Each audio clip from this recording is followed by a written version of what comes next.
আগুনের উপরে চিৎপাবে বেলালের শোয়ায় দুই পাশ থেকে দুইটা ঘোড়া আনা হয়। দুইটা ঘোড়ার পায়ের সাথে বেলালের দুইটা হাত বাঁধা হয়। ঘোড়ার পিঠের মধ্যে চাবুকের আঘাত আঘাত। ওই ঘোড়াগুলো বেলালের নিয়া ওই আগুনের আংরার উপরে দৌড়ায়। বেলালের রক্ত চর্বিগুলো পড়ে আগুনগুলো নিভে যায়।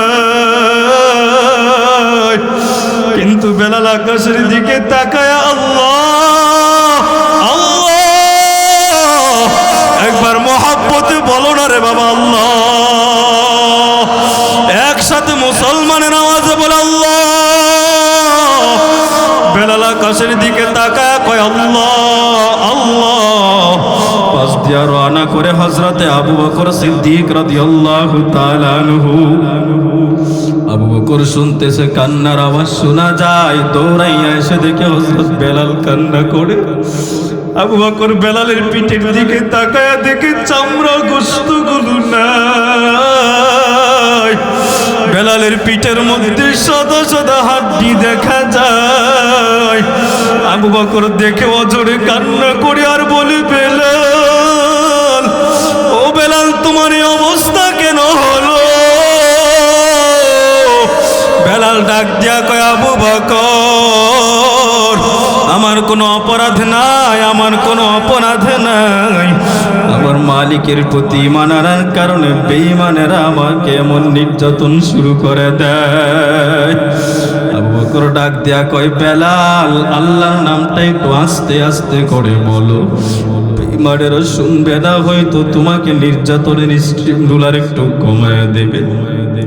এই কথা বলে আবু বকর রওনা করলেন। বিকাল বেলা আবার একই রাস্তা দিয়ে বাড়ির দিকে রওনা করলেন। আবার শুনতেছে না হযরতে বেলাল চিল্লায়া চিল্লায়া বলে আহাদ আহাদ, আল্লাহর নাম জপতেছে। হযরতে বেলাল আবু বকর ডাক দিয়া কয় বেলাল, তোমার না বললাম আল্লাহর নামটা একটু আস্তে আস্তে বলার জন্য? বেঈমানেরা তোমাকে নির্যাতনের স্ট্রিম রুলার একটু কমায়া দেবে। মুসলমান ভাইরা আমার, হযরত বেলাল এবার ডাক দিয়া কয় ভাই আবু বকর, বেঈমানেরা আমাকে চাবুক মারে, মরুভূমির বালুর উপরে শুয়াইয়া বুকে আমার পাথর চাপা দিয়ে রেখে দেয়। আর আমি যেই মাত্র আমার মাশুক মাওলার নাম, আমার আল্লাহর নামটা যখন আমি উচ্চ কণ্ঠে বলি, ওই বেঈমানদের পাথরের আঘাত, বেঈমানদের চাবুকের আঘাত, আগুনের আংলার উপরে শুয়াইয়া আগুনের উপরে টানাটানির আঘাত, আমার মাওলার আগুন আমার অন্তরে এত বেশি, যেই মাত্র আমি আমার আল্লাহর নামটা জোরে জোরে বলি, আল্লাহর নামটা জোরে বলতে দেরি হয়, বেঈমানদের সমস্ত কষ্টের আযাব নিমিষেই দূর হইতে আমার বিন্দু পরিমাণ দেরি হয় না। মুসলমানের আওয়াজে কি বলা যায় না রে বাবা সুবহানাল্লাহ। মাওলার ইশকে জ্বলে আগুন, নিভাইলে যে নিভে না, পুড়ে পুড়ে ছাই হইল এই যে অধমের সিনা, পুড়ে পুড়ে ছাই হইল এই যে অধমের সিনা, মাওলা ইশকে জ্বলে আগুন, কাছে থেকেও দাও না সারা, ধরা দিয়েও দাও না ধরা, কাছে থেকেও দাও না সারা, ধরা দিয়েও দাও না ধরা, এই বুকেতে বইছে খরা আমার, এই বুকেতে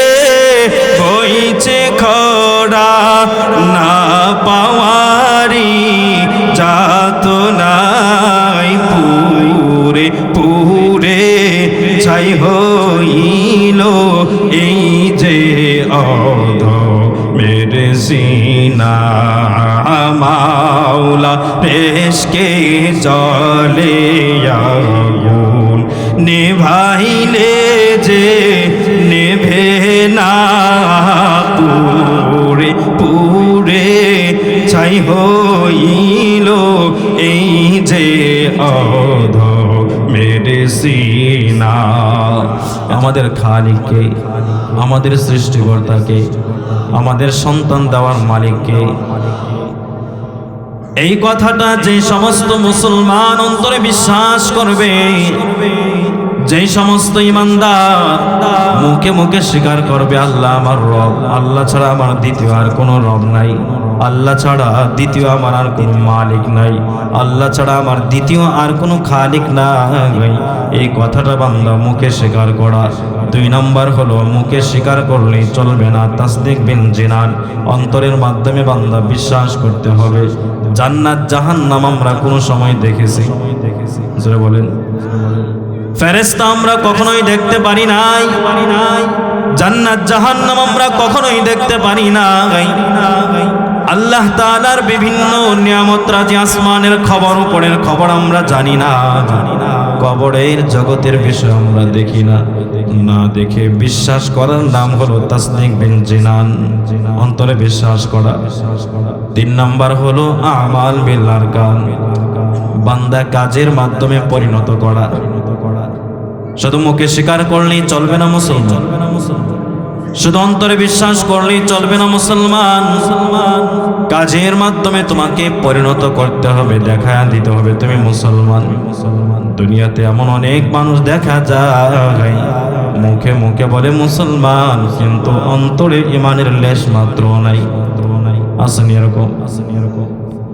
অনেক মানুষ দুনিয়াতে এমন পাওয়া যায় মুখে মুখে ইমানের স্লোগান, কিন্তু অন্তরে বান্দার বিন্দু পরিমাণে ইমান নাই। উদাহরণত বলা যেতে পারে, দেখবেন অনেক সময় অনেক সিচুয়েশন বাংলাদেশে তৈরি হয়, সারা বিশ্বে তৈরি হয়। মাঝে মধ্যে দেখবেন কোনো নাস্তিক ব্লগার, কোনো বেঈমান, কোনো মুরতাদ আমার নবীরে গালি দেয়, চরিত্রের বিরুদ্ধে কালিমা লেপন করে। আসেন এরকম? নবীকে কালেমার বিরুদ্ধে, নবীর চরিত্রের বিরুদ্ধে যখন কালেমা লেপন করে, দুনিয়ার এমন অনেক মুসলমান আছে যারা নামাজ পড়ে না, যারা রোজা রাখে না, গালে দায়ী নেই, কিন্তু নবীকে গালি দিলে অন্তরে আগুন তৈরি হয়। বিচারের জন্য বান্দা মিছিল নিয়ে মাঠের মধ্যে নেমে যায়। আরেকজন মুসলমান দেখবেন নামাজ পড়ে, তাসবিহ পড়ে, মসজিদের কোনায় বৈশা বৈশা জিকির করে। নামাজ পড়া বান্দা কয় মিছিল করার কি দরকার ছিল, এগুলোর কোনো দরকার ছিল নাকি? আসেনি এরকম? বুঝতে হবে খাঁটি মুমিন না ফরমালিন।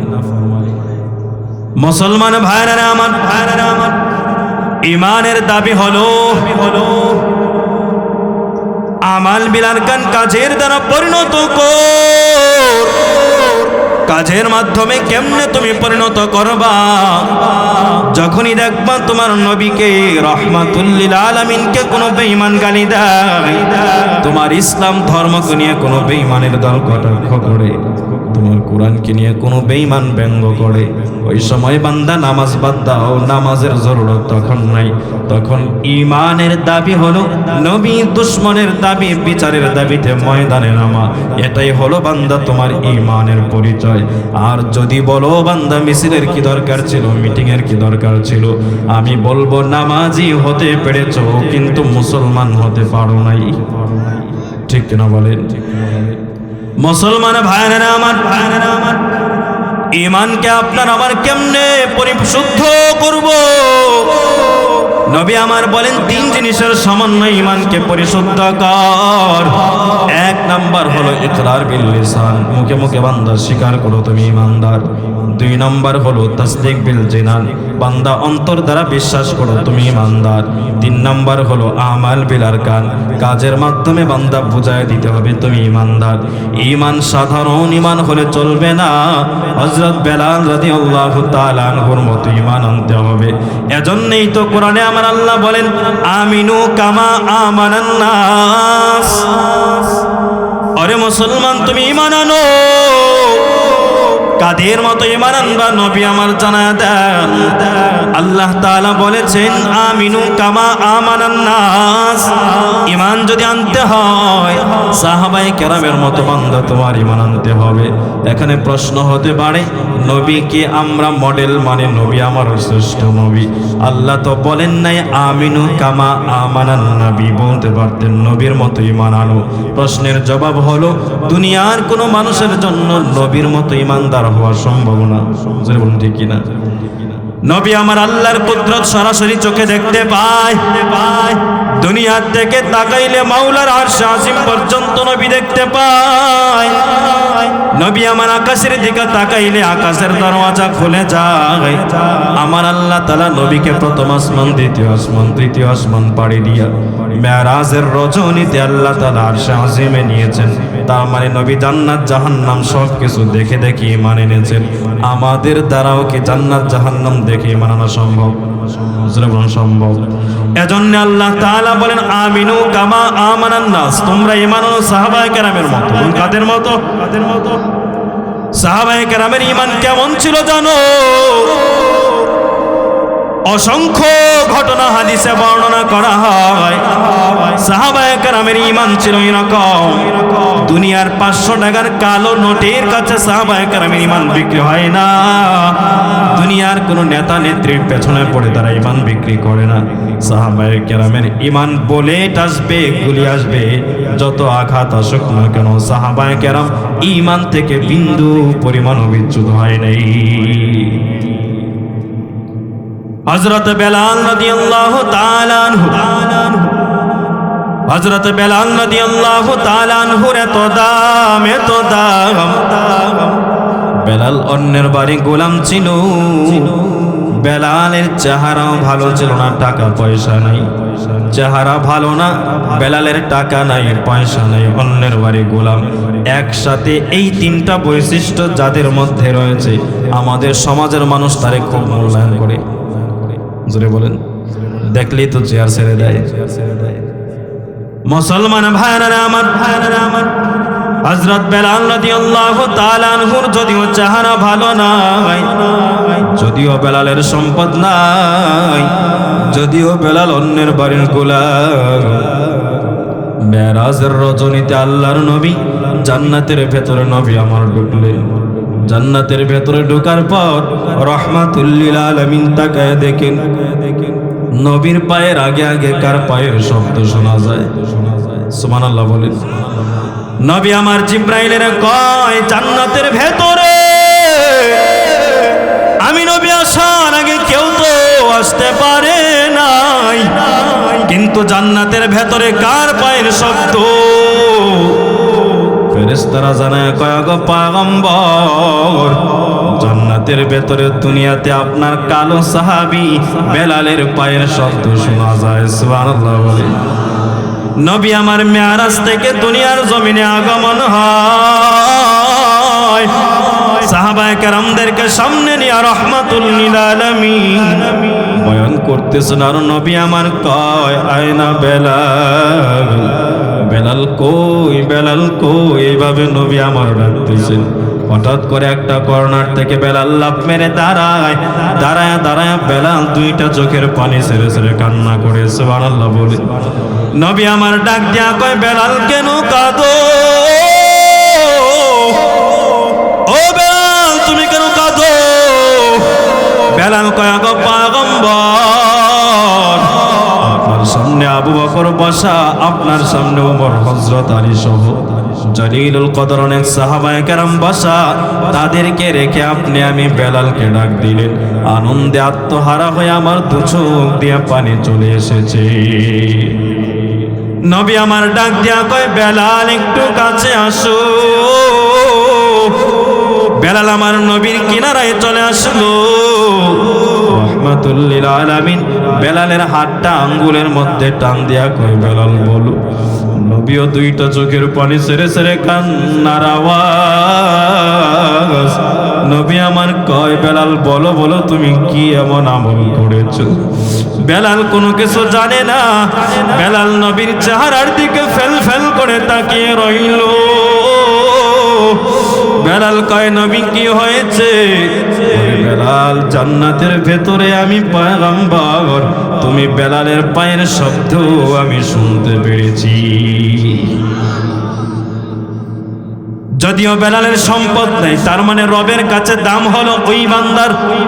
ইন্না আকরামাকুম ইনদাল্লাহি আতকাকুম। আল্লাহর কাছে 10 তলা বিল্ডিং ওয়ালার কোনো দাম নাই, রবের কাছে বড় এমপি মন্ত্রীর কোনো দাম নাই। আমার আল্লাহর কাছে দামি হলো ওই বান্দা, যেই বান্দার অন্তরে তাকওয়া যত বেশি। বান্দা যদি মুমিন হয় আর তার অন্তরে যদি তাকওয়া থাকে, বান্দা যদি রিকশাওয়ালাও হয়, দিন মজুরও যদি হয়, ঠেলাওয়ালাও যদি হয়, আমার আল্লাহর জান্নাতের দফতরে ওই বান্দার নাম আমার আল্লাহ লিখে দিবে। जो लोग की कहलाते हैं सग तेरी गली को, जो लोग की कहलाते हैं सग तेरी गली को, उन लोग की दफ्तर में मेरा नाम लिखा दो, उन लोगों की दफ्तर में मेरा नाम लिखा दो।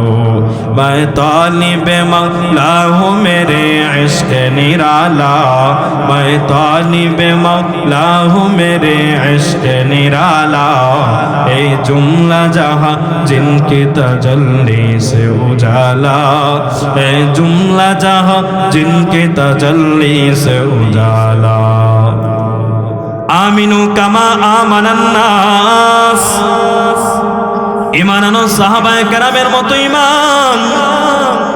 হযরত বেলাল রাদিয়াল্লাহু তাআলা আনহু অন্যের বাড়ির গোলাম, অন্যের বাড়িতে কাজ করে বেলাল মাঠে কাজে যায়।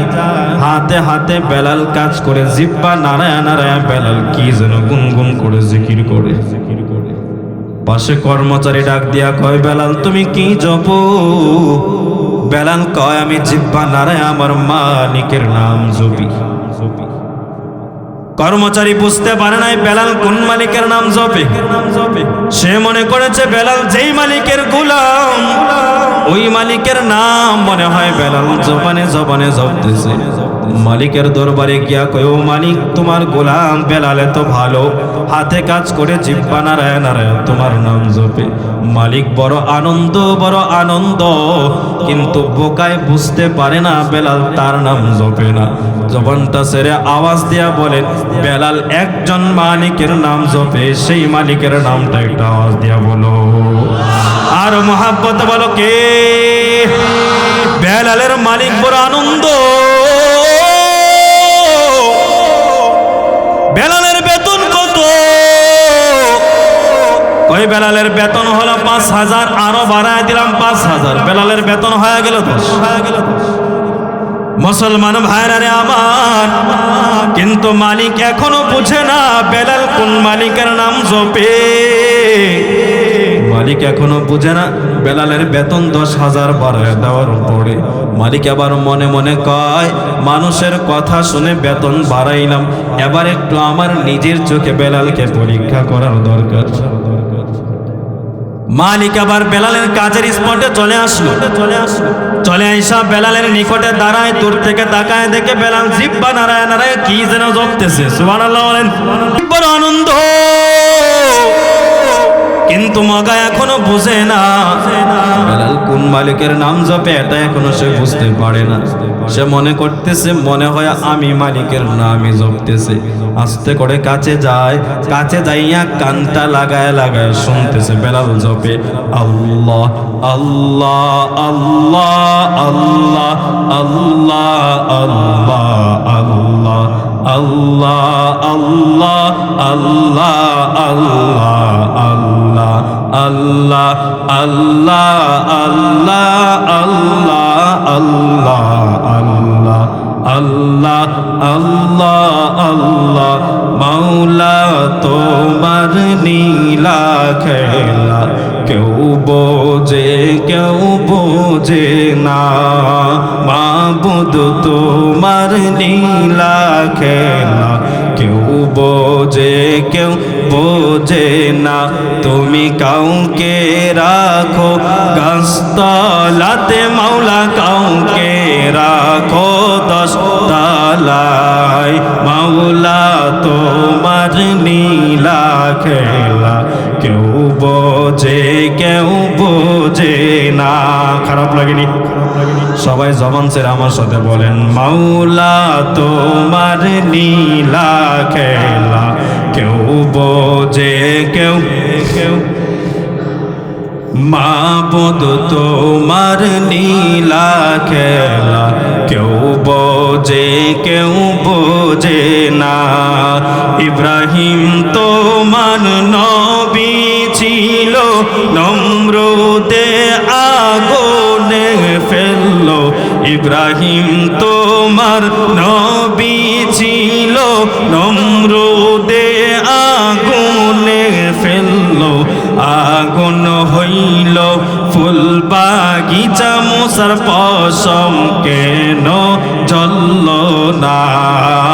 আগুন হইল ফুল বাগিচা, নবীর পশম কেন জ্বলল না? মাওলা তোমার লীলা খেলা কেউ বোঝে না। মাবুদ তোমার লীলা খেলা কেউ বোঝে কেউ। মুসলমান ভাইরা আমার, যেই মাত্র মালিক শুনলো হযরত বেলাল মনে মনে আল্লাহ তাআলার নাম জপতেছে, মালিকের মাথাটা গরম। ডাক দিয়া কয়, বেলাল কোন মালিকের নাম তুমি জপো? আমি তোমারে খাওয়াই, আমি তোমারে বরণ পোষণ দেই, আমি তোমারে লালন পালন করি। আমি ছাড়া আল্লাহ আবার কে? কোন মালিকের নাম তুমি জপো? আল্লাহর নাম ছেড়ে দাও। নাউজুবিল্লাহ বলেন। হযরত বেলাল কয়, ও মালিকের দল, আমি আমার এমন মালিকের নাম জপি যেই মালিক তোমারও মালিক, যেই মালিক আমারও মালিক, যেই মালিক কুল কায়নাতের মালিক। আমি আমার সেই মাশুক মাওলার নাম একটা মুহূর্তের জন্য জবান থেকে আমি বলতে পারবো না। সুবহানাল্লাহ বলেন। মালিকের মাথাটা আবার গরম হয়। মালিক জল্লাদের ডাক দেয়া কয়, জল্লাদ আসো। বেলালের পিঠে চাবুকের আঘাত শুরু করে দাও। জল্লাদ এসে আবার একটা চাবুক নিয়ে বেলালের পিঠের মধ্যে এমন ভাবে আঘাত শুরু করে দেয়, বেলালের শরীরটা কেমন যেন ফেটে রক্ত এমন ভাবে আঘাত বেলালের শরীর থেকে ফিনকি দিয়া কেমন যেন রক্ত বের হয়। বেলাল আকাশের দিকে তাকায় বলে, আহাদ আহাদ আহাদ। আল্লাহর নামটা বেলাল বিন্দু পরিমাণও ছাড়তে রাজি হয় না। দুশমন এবার ডাক দেয়া কয়, জল্লাদ এমনি ভাবে কোনো কাজ হবে না, বেলালের নিয়া মরুভূমিতে চলো। মরুভূমির উত্তপ্ত বালির মধ্যে বেলালের শোয়ায়, চিৎভাবে শোয়াইয়া বেলালের বুকের ওপরে বিশাল বড় একটা পাথর এমন ভাবে বেলালের বুকের মধ্যে চাপা দেয়। একদিকে মরুভূমির বালু, আর একদিকে বেলালের বুকের উপরে পাথরের আঘাত। আরে মুসলমান, কানটা খুলে দিলটা নরম করে 2 ফোঁটা চোখের পানি তুমি ছেড়ে দাও। আজকে তুমি নামাজ পড়ো, নামাজের কারণে তোমার বাধাগ্রস্ত হতে হয় না। আজকে তুমি ইমানদারি মানানোর কারণে তোমাকে কেউ মার আঘাত সহ্য করতে হয় না।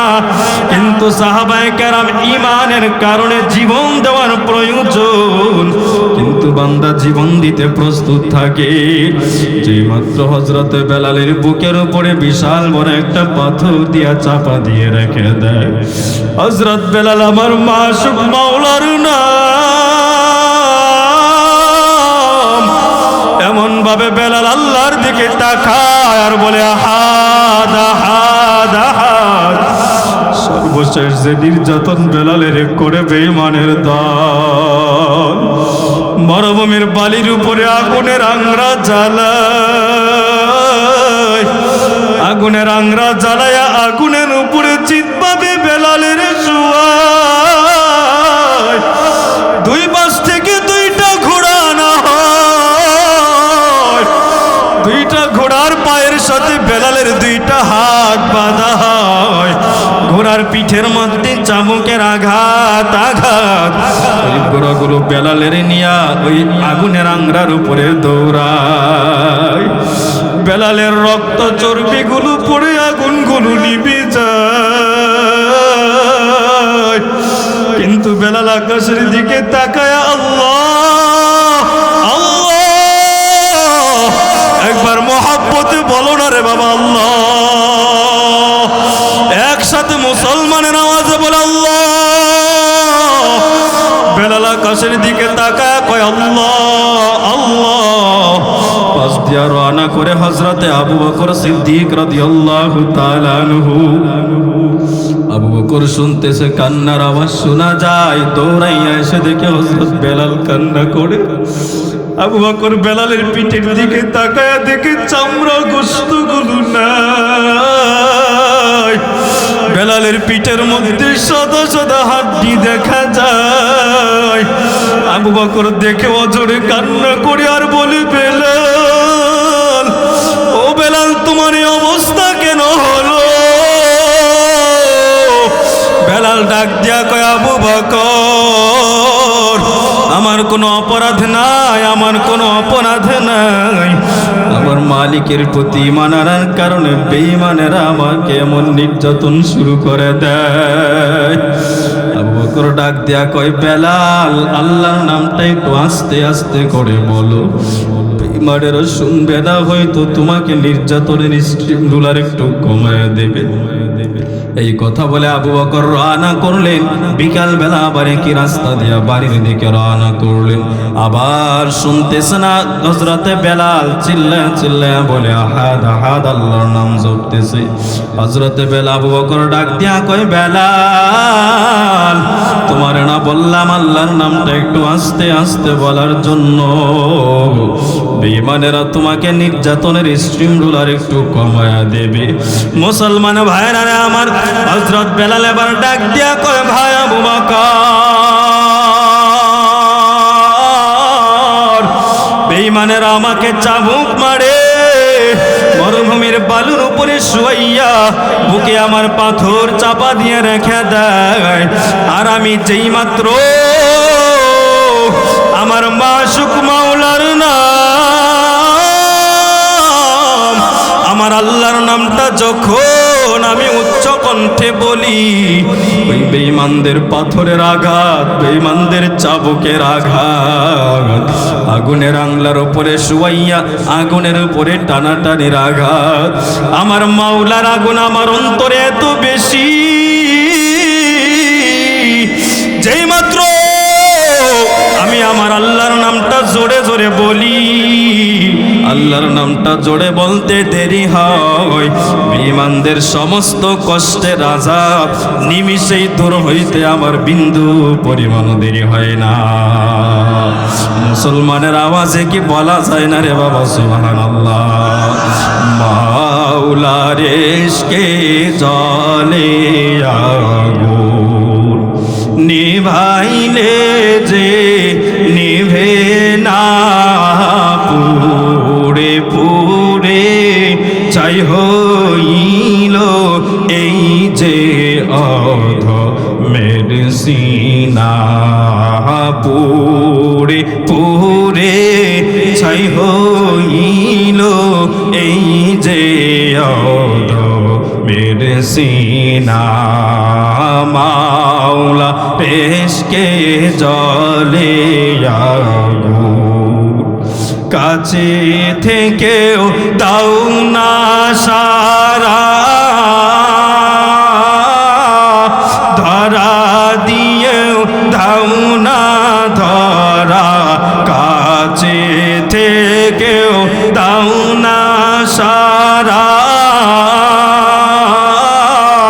ধরা দিয়েও দাও না ধরা, এই বুকেতে বইছে খরা আমার, এই বুকেতে বইছে খরা, না পাওয়ারি যাত নাই, পুরে পুরে ছাই হইল এই যে অধমের সিনা মাওলা রেশকে জলে আগুন নেভাইলে যে নেভে না পুরে পুরে ছাই হইল এই যে মেরে সিনা। এজন্য বেলালের অন্তরে মাওলার প্রেমের আগুন, যে বান্দার অন্তরে আমার মাওলা প্রেমের আগুন প্রজ্বলিত হয়, দুনিয়ার আগুন ওই বান্দাকে কোনো কিছু করতে পারে না। এজন্য মুসলমান এক নাম্বার বৈশিষ্ট্য ইন্নাল্লাযীনা আমানু, বান্দা ঈমান আনো। কার প্রতি ঈমান? আমিনু কামা আমানান নাস, কাদের মতো ঈমান? সাহাবায়ে কেরামের মতো ঈমান। 2 নম্বর কর্মসূচি হলো আমিলুস সালিহাত, বান্দা তুমি নেক আমল করো। এই 2টা কর্মসূচি বান্দা তুমি পালন করো। 1 নাম্বার হলো ঈমান, 2 নাম্বার হলো নেক আমল। বর্তমানে আমাদের সমাজে টুর্নামেন্ট হয়, ফুটবলের টুর্নামেন্ট, আমাদের সমাজে টুর্নামেন্ট হয় ক্রিকেটের টুর্নামেন্ট, কিন্তু সাহাবায়ে কেরামের মধ্যে ফুটবল আর ক্রিকেটের টুর্নামেন্ট ছিল না। সাহাবায়ে কেরামের মধ্যে ছিল নেকি বেশি করার টুর্নামেন্ট। সুবহানাল্লাহ বলেন। সব সময় নেকি কিভাবে বেশি করা যায়। সাহাবায়ে কেরামের কাজই ছিল কার চেয়ে আমি নেকি কিভাবে বেশি করতে পারি। হযরত আবু বকর, হযরত উমর জান্নাতের সার্টিফিকেট প্রাপ্ত প্রধান 2 জন সাহাবী, তাদের সারাটা জীবনে ছিল প্রতিযোগিতার জীবন। সুবহানাল্লাহ বলেন না? খেলার প্রতিযোগিতা, ফুটবলের প্রতিযোগিতা, ক্রিকেটের প্রতিযোগিতা, নেকির প্রতিযোগিতা। বলুন কিসের প্রতিযোগিতা? নেকির প্রতিযোগিতা। চমৎকার একটা ঘটনা আমি আপনাদেরকে হাদিস থেকে শোনাই। আল্লাহর নবীর ইন্তেকালের পরে খলিফাতুল মুসলিমিন, মদিনার রাষ্ট্রনায়ক হলেন, আমিরুল মুমিনিন হলেন হযরত আবু বকর। বলুন নাম কি? নাম শুনছেননি আপনারা? হযরত আবু বকর সিদ্দিক রাদিয়াল্লাহু তাআলা আনহু। তার জামানায় প্রধান বিচারপতি হলেন হযরত উমর। আবু বকর রাষ্ট্রনায়ক আর চিফ জাস্টিস হলেন হযরত উমর রাদিয়াল্লাহু তাআলা আনহু। আবু বকর সিদ্দিক এইভাবে মঞ্চে বসে বসে ভাষণ দিতেছেন জাতির কল্যাণে। মুসলমান ভাইরা আমার, হযরত আবু বকর সিদ্দিক রাদিয়াল্লাহু তাআলা আনহু জাতির কল্যাণে ভাষণ দেন, আমিরুল মুমিনিনের ভাষণ। হঠাৎ করে এক কর্নার থেকে একটা বৃদ্ধ লোক দাঁড়ায় কয়, ও আবু বকর দাঁড়াও, আমার একটা কথা তোমাকে শুনতে হবে। কত বড় সাহস, প্রেসিডেন্টের কথার মধ্যে বাধা দেয়। হযরত আবু বকর রাগ করে না, কয় বাবা তুমি বসো, তোমার কথা আমি পরে শুনবো, আমার কথা অনেক গুরুত্বপূর্ণ কথা। বৃদ্ধ লোকটা কয়, তোমার কথার চেয়ে আমার কথার গুরুত্ব আরো বেশি। সুবহানাল্লাহ বলেন না? হযরত আবু বকর সিদ্দিক রাদিয়াল্লাহু তাআলা আনহু নিজের বক্তব্য বন্ধ। এবারে বৃদ্ধ লোকের কথা হযরত আবু বকর কান দিয়া শুনেন। সাহাবায়ে কেরাম চতুর্দিকে ঘেরাও দিয়া বসা। বৃদ্ধ লোকটা ডাক দিয়া কয়, ও আমিরুল মুমিনিন আবু বকর, তুমি তো হলে খলিফাতুল মুসলিমিন, বর্তমানের রাষ্ট্রপ্রধান, রাষ্ট্রনায়ক। তোমার খেলাফতের আমলে কোনো মানুষ যদি না খেয়ে অসহায় অবস্থায় মারা যায়, কিয়ামতের ময়দানে আসামির কাঠগড়ায় দাঁড়ায় কি জবাব দিতে পারবেন নাকি? বলে না, পারবো না। তাহলে আপনার রাষ্ট্রের মধ্যে অমুক এলাকায় পাহাড়ের পদদেশে আল্লাহর একটা বান্দি হাঁটতে পারে না, চলতে পারে না, বড় অন্ধ,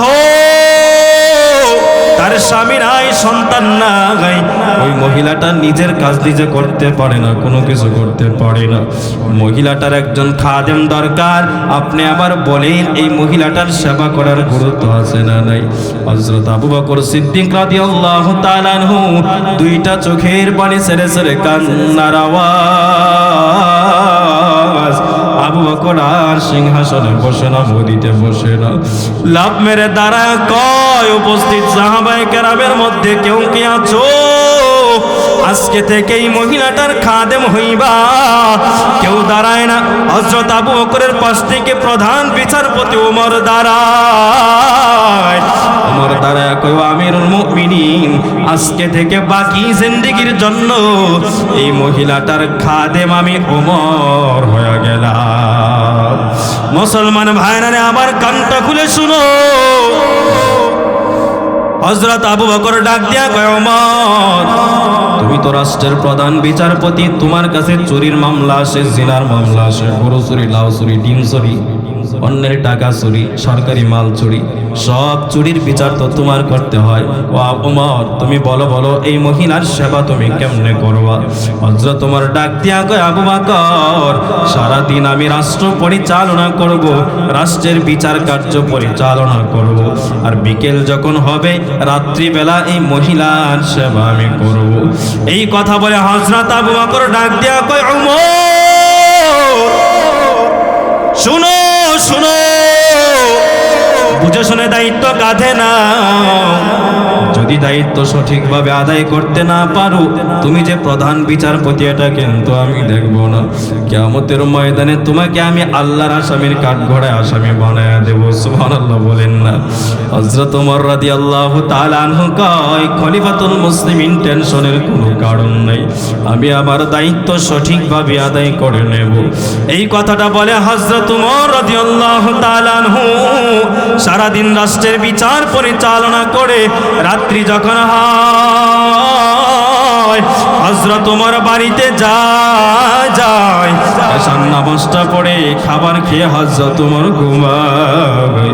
আবার যখন তাহাজ্জুদের সময় হয় হযরত ওমর দাঁড়ায় তাহাজ্জুদ পড়ে মহিলার বাড়ির দিকে রওনা করে সেবা করার জন্য। বাড়ির কিনারায় যাইয়া হযরত ওমর দাঁড়ায় বাহির থেকে সালাম দেয়। ভেতর থেকে মহিলার কণ্ঠে শব্দ, কে তুমি বাবা বলো? খলিফাতুল মুসলিমিন আবু বকরের পাঠানো গোলাম। ওমর ডাক দিয়া কয়, মাগো আমি আপনার গোলাম, আমি আপনার চাকর। ওরে মুসলমান প্রধান বিচারপতি জান্নাতের সার্টিফিকেট প্রাপ্ত। ওমর ডাক দিয়া কয়, মাগো আমি আপনার চাকর। সুবহানাল্লাহ বলেন।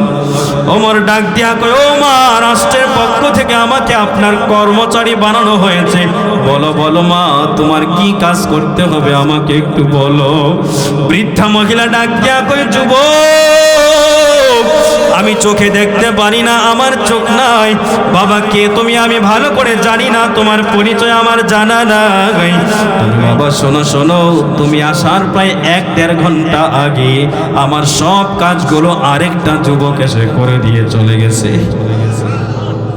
হযরত ওমর রাদিয়াল্লাহু তাআলা আনহু মনটা খারাপ করে বাড়ির দিকে রওনা।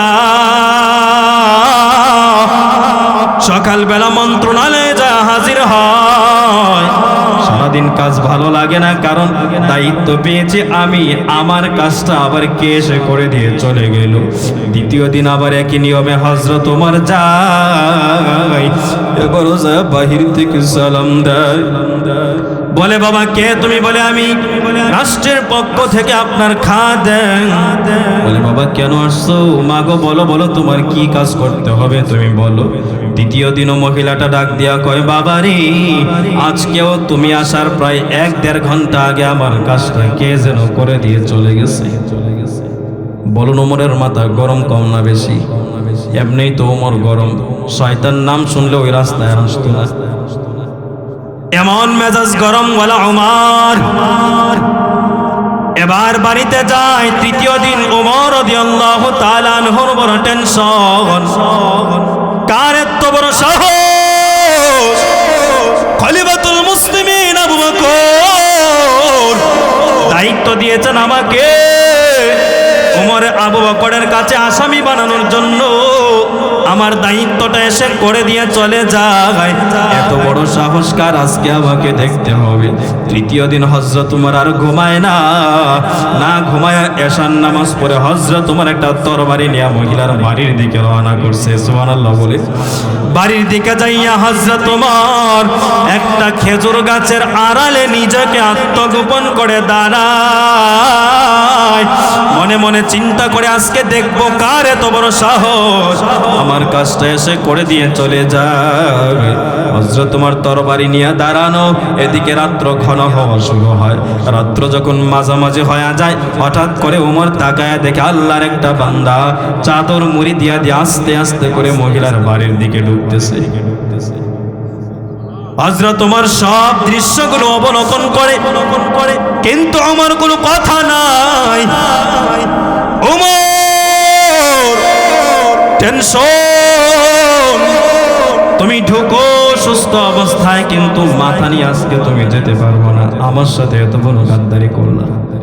ওমর তাকায় দেখে ওই মানুষটা চাদর মুড়ি দিয়ে চেহারাটা দেখা যায় না, দেখে আস্তে আস্তে করে মানুষটা ঘরের ভিতরে ঢুকে বৃদ্ধা মহিলার সব কাজ মুজগুলো করে দেয়, কাপড়গুলো গোছায় দেয়, বিছানাটা গোছায় দেয়, ঘরটা ঝাড়ু করে দেয়, খামিরা তৈরি করে রুটি বানায় দেয়, ঘরের অদূর থেকে পানি এনে পানির বন্দোবস্ত করে দেয়।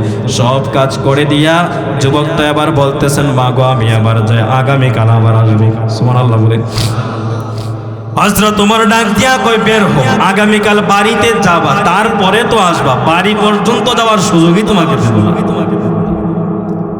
হযরত ওমর যেই মাত্র লোকটা বের হয়, চাদর মুড়ি দিয়ে বের হয়, ওমর পেছন থেকে ডাক দেয়, কে তুমি? দাঁড়াও।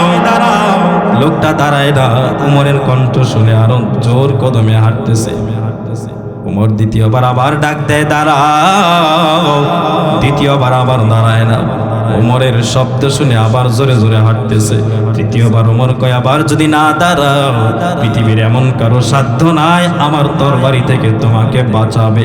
এই কথাটা বলার সাথে সাথে লোকটা এবার থমকে দাঁড়ায় গেল। হযরত ওমর রাদিয়াল্লাহু তাআলা আনহু কানটা খুলে দিলের কান দিয়া, শোনো মুসলমান। হযরত ওমর এবার কাছে গিয়া আস্তে করে টান দিয়া চাদরটা সরায়, চাদরটা সরায় হযরত ওমর অঝরে দুইটা চোখের পানি ছেড়ে কান্না শুরু করে দেয়। এমন ভাবে হযরত ওমর কান্নার আওয়াজ, যে ওমর কয়েক সেকেন্ড আগেও তার মাথাটা গরম, ওই ওমর এবার ঠান্ডা হয়ে গেছে, মোমের মতো গলে যায়। কারণ ওমর নিজের চোখে আবার আমার মালিকের একটা কুদরত দেখতে পায়। আল্লাহ পাকের কুদরত দেখে ওমর নিজে আবার কান্না করে করে বুক যায়। হযরত ওমর তাকায় দেখতেছেন, যেই মানুষটা মহিলাটার সেবা করার জন্য মহিলার বাড়িতে আসছে, ওই মানুষটা দুনিয়ার সাধারণ কোনো মানুষ না। যেই মানুষটা মহিলার সেবা করার জন্য বাড়িতে ঢুকলো, ওই মহিলাটা মানুষটা দুনিয়ার সাধারণ কোনো মানুষ না। হযরত ওমর তাকায় দেখেন, চাদর মুড়ি দিয়া আগত মানুষ, এই মানুষটা হলো বর্তমান সময়ের মদিনার খলিফাতুল মুসলিমিন, যিনি মদিনার রাষ্ট্রনায়ক হযরত আবু বকর সিদ্দিক রাদিয়াল্লাহু আনহু। सिद्दीक तेरा नाम से इस्लाम रहेगा, सिद्दीक तेरा नाम से इस्लाम रहेगा, दुनिया की सदाकत में तेरा नाम रहेगा, दुनिया की सदाकत में तेरा नाम रहेगा, हैदर तेरा नाम से इस्लाम रहेगा, हैदर तेरा नाम से इस्लाम रहेगा, दुनिया की अदालत में तेरा नाम रहेगा, दुनिया की अदालत में तेरा नाम रहेगा। हजरत उमर डाक दिया कय আবু বকর, গতকাল 2 দিন আগে তো দায়িত্ব তুমি আমাকে দিলা, আমার দায়িত্ব দেওয়ার পর কেন তুমি নিজেই চলে আসলা আমি জানতে চাই। হযরত আবু বকর কয়, ওমর ওই যে প্রতিযোগিতা, সুবহানাল্লাহ বলেন, ওই সারা জীবন তোমার সাথে আমি প্রতিযোগিতা করলাম, নেকির প্রতিযোগিতা, আজকেও প্রতিযোগিতার মানসিকতা নিয়ে আমি আসছি। কারণ নবী আমার যুদ্ধে যাবেন বললেন, সামান জোগাড় করার জন্য কোনো মানুষ তার সম্পদের 1/3 নিয়ে আসলো, 1/3, 1/4, আর আমি আবু বকর সমুদয় সম্পদ নিয়ে হাজির করলাম। ওই দিনও আমি নেকির পাল্লায় ফার্স্ট হয়ে গেছি। নবী আমার হিজরতের ময়দানে যাবেন, ওই দিন অনেকের প্রতিযোগিতায় আবু বকর ফার্স্ট হয়ে গেলাম। গত 2 দিন পর্যন্ত আমার নাম ফার্স্ট সিরিয়ালে ছিল। যখন তোমারে আমি দায়িত্ব দিলাম, আমি রাত্রিবেলা ঘুমাইতে গেলাম, ঘুমাইতে পারি না, বালিশের সাথে মাথা লাগাই, আমি শুনতে পাই কে যেন কানে কানে এসে আমারে কয়, আবু বকর এখনো কিন্তু তুমি 1 নম্বর সিরিয়ালে আসো, এবার কিন্তু ওমর তোমার থেকে তোমাকে নিচে ফেলে ফার্স্ট হয়ে যাবে, তাড়াতাড়ি যাও যাও, ওমরের দায়িত্ব না দিয়া তুমি আগে মহিলার সেবা করো। এটাই ছিল মুসলমান, এটাই ছিল সাহাবায়ে কেরামের মধ্যে নেকির প্রতিযোগিতা। তাহলে জান্নাতুল ফেরদাউস আমরা পাবো, কাজ কয়টা বলেন? 1 নাম্বার হলো ঈমান। কি কাদের মতো ঈমান? 2 নাম্বার হলো নেক আমল। বলুন কি আমল? নেক আমল। আজকাল তো আমাদের মধ্যে নেক আমল নাই, আজকাল তো আমাদের মধ্যে নেক আমলের কোনো গন্ধ নাই, বদ আমলের কোনো অভাবই নাই, কিনা বলেন? বদ আমলের কোনো অভাবই নাই, নেক আমলের গন্ধ নাই। এজন্য মুসলমান, আমি আপনাদেরকে পায়ে হাত রেখে যাবার আগে বলে যাই, আমি অসুস্থ মানুষ, মুসাফির মানুষ, আমি আপনাদেরকে পায়ে হাত রেখে বলে যাই, এমন একটা মানসিকতা আপনি তৈরি করেন, আজকে থেকে একটা প্রতিজ্ঞা করেন, আমার প্রতিবেশী, আমার বন্ধু যদি একটা নেক আমল করে, আমি 2টা করব। পারবেননি বলেন? মসজিদে 2 রাকাত দেখবেন, আপনার আশপাশের মুসল্লিরা যদি 2 রাকাত নফল নামাজ পড়ে, আপনি নিয়ত করবেন, যদি 2 রাকাত পড়ে আমি 4 রাকাত পড়ব। দেখবেন আশপাশে দাঁড়ায় কোনো মুসলমান যদি 1 টাকা দান করে, আপনি নিয়ত করবেন আমি 2 টাকা দান করব। সে যদি একজনের সালাম দেয়, আপনি নিয়ত করবেন আমি 2 জনের সালাম দেব। এইভাবে নেকির প্রতিযোগিতা যদি বান্দা করতে পারো, আমার আল্লাহ বলেন, কানাত লাহুম জান্নাতুল ফিরদাউসি নুজুলা। ও বান্দা, আমি আল্লাহ তোমার জন্য জান্নাতুল ফিরদাউসের মালিক, আমি আল্লাহ তোমাকে বানায় দেব। মুসলমান ভাইয়েরা আমার, এজন্য লম্বা কথা বলার মধ্যে কোনো কামিয়াবি নাই। একটা কথা যদি আমরা আমল করতে পারি, আমল করে জীবনে বাস্তবায়ন করতে পারি, মাদ্রাসা সফল, মাহফিল সফল। মাহফিলে যারা সহযোগিতা করেছেন, যারা শ্রম দিয়েছেন, প্রত্যেকের শ্রম সফল হয়ে যাবে ইনশাআল্লাহ।